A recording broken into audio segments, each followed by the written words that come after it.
Assalamualaikum warahmatullahi wabarakatuh.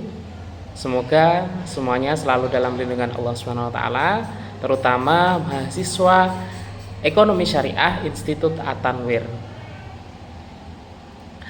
Alhamdulillah, pada kesempatan pembelajaran kali ini kita akan belajar mata kuliah Manajemen Risiko Perbankan Syariah. Dan kebetulan pada kesempatan kali ini kita masuk pada pertemuan yang kedua, yaitu dengan tema masalah-masalah manajemen risiko pada kontrak perbankan syariah. Ada 4 hal yang akan kita pelajari di sini. Yang pertama adalah identifikasi risiko. Yang kedua adalah proses manajemen risiko. Kemudian kontrak kemitraan, dan terakhir adalah jenis-jenis risiko perbankan syariah. Coba diulangi lagi. Yang pertama apa? Identifikasi risiko. Yang kedua adalah proses manajemen risiko. Yang ketiga adalah kontrak kemitraan. Dan yang keempat adalah jenis-jenis risiko perbankan syariah. Baik, kita akan pelajari satu demi satu materi kita hari ini ya. Yang pertama adalah identifikasi risiko. Identifikasi risiko itu sendiri dibagi menjadi 5. Yang pertama ada risiko kredit. Yang kedua ada risiko likuiditas. Yang ketiga ada risiko operasional. Dan yang keempat ada risiko pasar.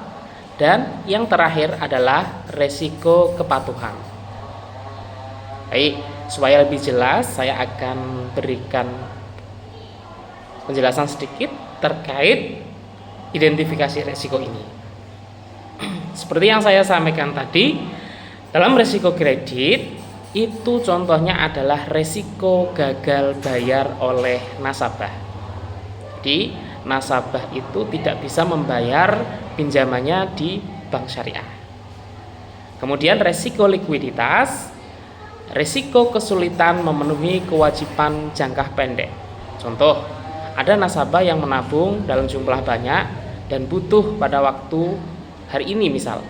Ternyata ketika mengambil di perbankan, mereka tidak bisa memenuhi permintaan daripada nasabah yang mengambil uangnya tersebut. Yang ketiga adalah risiko operasional.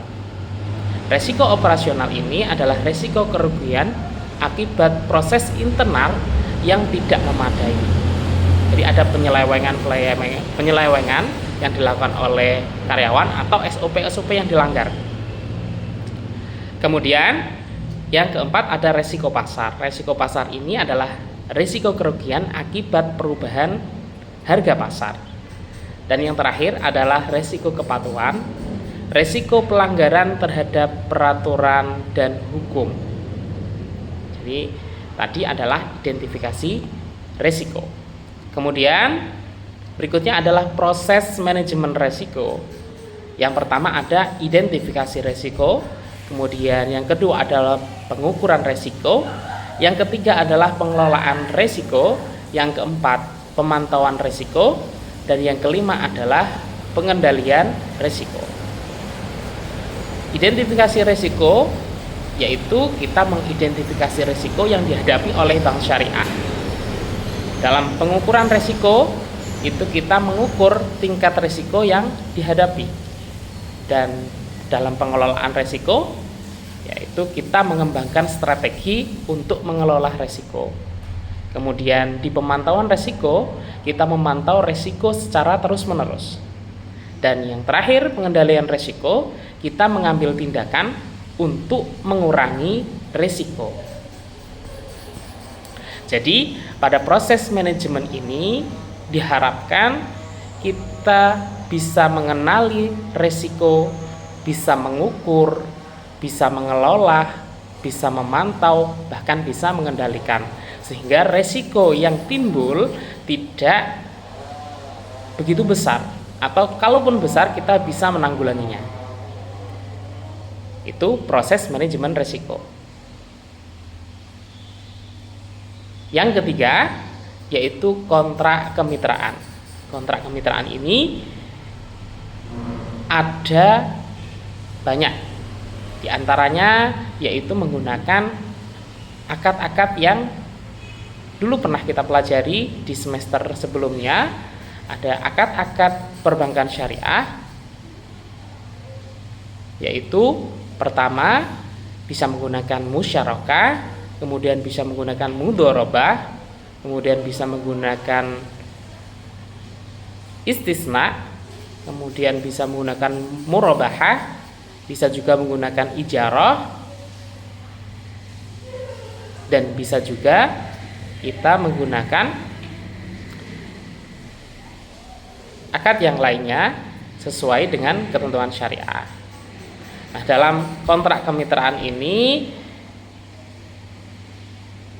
kita akan membahas daripada klausul-klausul yang menjadi kewajiban perbankan, kemudian yang menjadi kewajiban nasabah, dan dituangkan dalam bentuk kontrak gitu ya, sesuai dengan jenis akad yang dipilih. Nah, ini satu contoh ya, kalau dalam akad musyarakah. Nah, kalau musyarakah itu biasanya kedua belah pihak, nasabah maupun perbankan syariah, keduanya mempunyai modal yang sama atau sama-sama mempunyai modal. Jadi nanti disepakati siapa yang akan mengelola proyeknya, kemudian nanti keuntungannya juga disepakati bersama, dan ketika ada kerugian pun ditanggung bersama dengan persentase yang telah disepakati. Oke, berikutnya yang keempat atau materi yang terakhir yaitu jenis-jenis risiko perbankan syariah. Nah, ada banyak ya. Di antaranya satu, ada resiko kredit syariah. Kemudian yang saya terangkan di atas tadi ya, gagal bayar. Nah, jadi nasabah tidak mampu membayar kewajibannya, membayar hutangnya. Ya, bisa jadi karena ada penurunan penghasilan atau bisa jadi bangkrut dan lain sebagainya. Kemudian yang kedua adalah resiko likuiditas syariah. Jadi resiko ini sekali lagi yaitu perbankan syariah kesulitan dalam memenuhi kewajiban jangka pendek. Dan yang ketiga adalah resiko operasional syariah, seperti yang saya sampaikan tadi, yaitu resiko kerugian akibat proses internal yang tidak memadai. Dan yang keempat adalah resiko pasar syariah. Di sini adalah resiko kerugian akibat perubahan harga pasar. Dan resiko kepatuhan syariah itu adalah resiko pelanggaran terhadap prinsip syariah dan peraturan-peraturan yang telah dilakukan oleh perbankan syariah melalui kebijakan-kebijakan yang dilakukan oleh Dewan Pengawas Syariah. Dan yang keenam ada resiko reputasi syariah, yaitu resiko kerusakan reputasi bank syariah akibat kesalahan atau kegagalan dalam pengelolaan. Nah, dengan kita mempelajari jenis-jenis resiko ini, kita akan mengetahui apa saja sih yang terjadi di perbankan syariah. Banyak resiko yang muncul, ya, bagaimana cara mengatasinya, bagaimana cara mengidentifikasinya, kemudian bagaimana prosesnya, kontrak kemitraannya seperti apa, jenis-jenis resikonya apa. Nah, sehingga nanti dengan kita mempelajari ini semua, diharapkan kita akan mampu mengembangkan strategi untuk mengelola resiko dan meningkatkan kinerja di perbankan syariah tersebut. Nah, seperti pada umumnya, meskipun ini perbankan syariah, pasti akan ada yang namanya resiko. Dan resiko itu bisa diidentifikasi, bisa dicari untuk solusinya.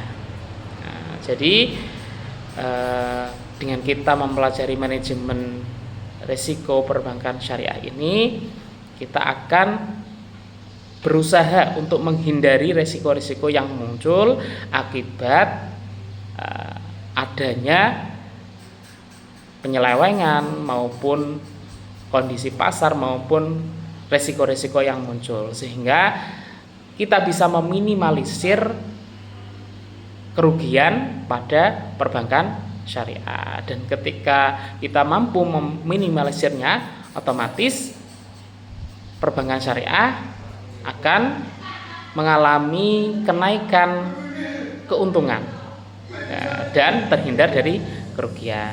Berikut tadi adalah masalah-masalah manajemen risiko pada kontrak perbankan syariah. Bagi mahasiswa ekonomi syariah, mohon bisa belajar lagi lewat media yang lain. Contohnya bisa menggunakan buku yang sudah saya sampaikan kemarin ya. Di antaranya bisa menggunakan buku dari Dr. Muhammad Nur Rianto Al-Arif. Ini manajemen risiko perbankan syariah. Kemudian bisa juga menggunakan buku-buku yang lain, atau bisa juga mengakses dari internet melalui jurnal-jurnal yang bereputasi dan yang tersinta. Nah, sama nanti bisa mencari permasalahan-permasalahan secara real di sana ya. Kemudian kawan bisa menganalisis dan menganalisisnya supaya resiko-resiko yang muncul di perbankan syariah itu terminimalisir gitu ya. Mungkin itu yang dapat saya sampaikan. Kurang lebihnya mohon maaf. Kita tutup ya dengan bacaan alhamdulillahirabbil alamin. Sampai jumpa di pertemuan berikutnya, yaitu di pertemuan yang ketiga. Terima kasih. Assalamualaikum warahmatullahi wabarakatuh.